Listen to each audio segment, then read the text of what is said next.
இந்த காளையார் கோயிலுக்கு ஒரு ரதம் செய்யணும்னு நினைச்சாங்க. காளையார் கோயிலுக்கு ஒரு ரதம் செய்யணும். யார வச்சு செய்யலாம் ஆய்வு செய்தார். அப்ப அங்க இருக்கிறவர்கள் சொன்னாங்க, நல்ல மர வேலைப்பாடுகள் செய்ய தெரிஞ்சவர் நம்ம குப்பமுத்து ஆசாரி, அவரை கூப்பிட்டு செய்ய சொல்லலாம். அவரை கூப்பிட்டு அரசன் சொன்னார், நீதான் தேர் செய்யணும். குப்பமுத்து ஆசாரி சொன்னார், என்னால் அது முடியாது, இல்ல நீங்க தான் செய்தாக வேண்டும். நான் போயிட்டு நாளைக்கு சொல்றேன். அவங்க சம்பிரதாயத்தில் என்னன்னா நூல் பிடிச்சு பார்ப்பாங்க. இந்த நூல் பிடிச்சு பார்க்கறதுனா இந்த மாதிரி ஒரு புத்தகத்தை எடுத்து அவங்களுக்குன்னு இருக்கிற சாஸ்திரத்துல ஒரு நூல் வச்சு பார்ப்பாங்க. அந்த பக்கத்துல என்ன வருதோ அதை வச்சுதான் அவங்க செய்வாங்க. நூல் பிடித்து பார்த்து விட்டு சொல்றார், மறுக்கிறார், இல்ல முடியாது. பெரிய மருதும் சின்ன மருதும் சொல்றாங்க, அதெல்லாம் முடியாது, நீங்க தேர் செஞ்சே ஆகணும்.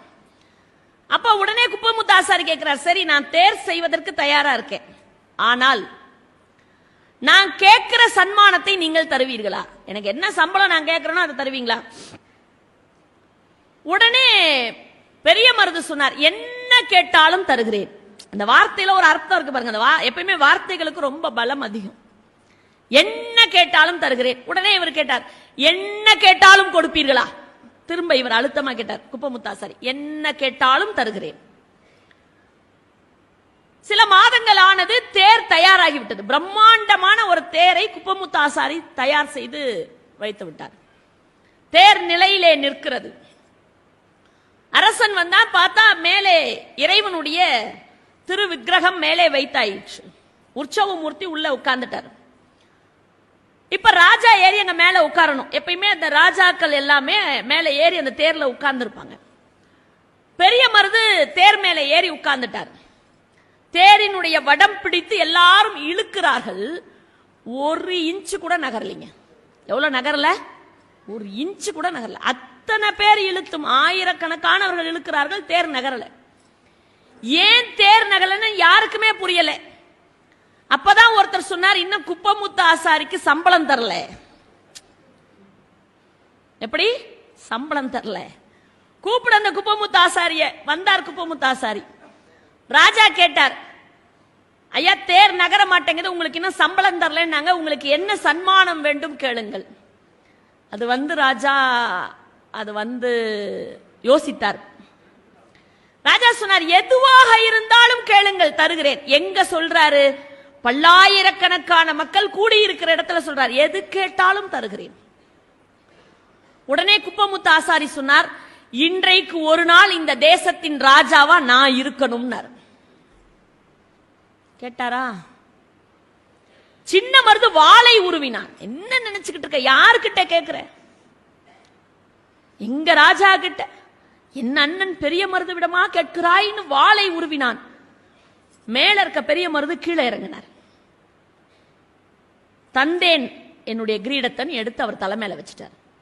ஊர்ல இருக்கவங்களாம், அடப்பாவி, ஒரு தேரை செஞ்சு இன்னைக்கு நாட்டுக்கு ராஜாவாவே ஆயிட்டானே, இவன் ராஜாவா இருந்து நாம தேர் இழுக்கிறதா?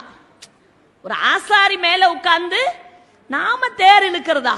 எப்படி இருக்கும் எல்லாருக்குமே? ஒரு ராஜா உட்காருவார் நினைச்சோம், இப்ப ஆசாரி உட்கார்றாங்க. தன் கையில் இருக்கிற செங்கோலை கொடுத்து விட்டார் ராஜா. கிரீடத்தை எடுத்து வச்சுட்டார், தன் கையில் இருக்கிற செங்கோலை கொடுத்தார்.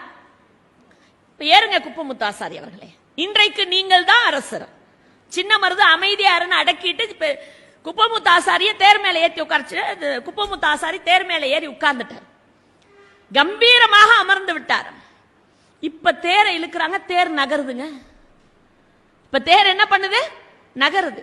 அப்படி தேர் நகர்ந்து அந்த எல்லையை தாண்டி இப்படி ஒரு திரும்ப, அந்த முக்கு திரும்பும் தெரியுங்களா, அந்த மாதிரி அப்படி திரும்பும் போது குப்பமுத்து ஆசாரி மேலிருந்து தவறி போய் கீழே விழுந்தார்.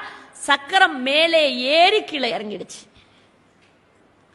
குற்றுயிரும் குலை உயிருமாக கிடக்கிறார் குப்பமுத்து ஆசாரி.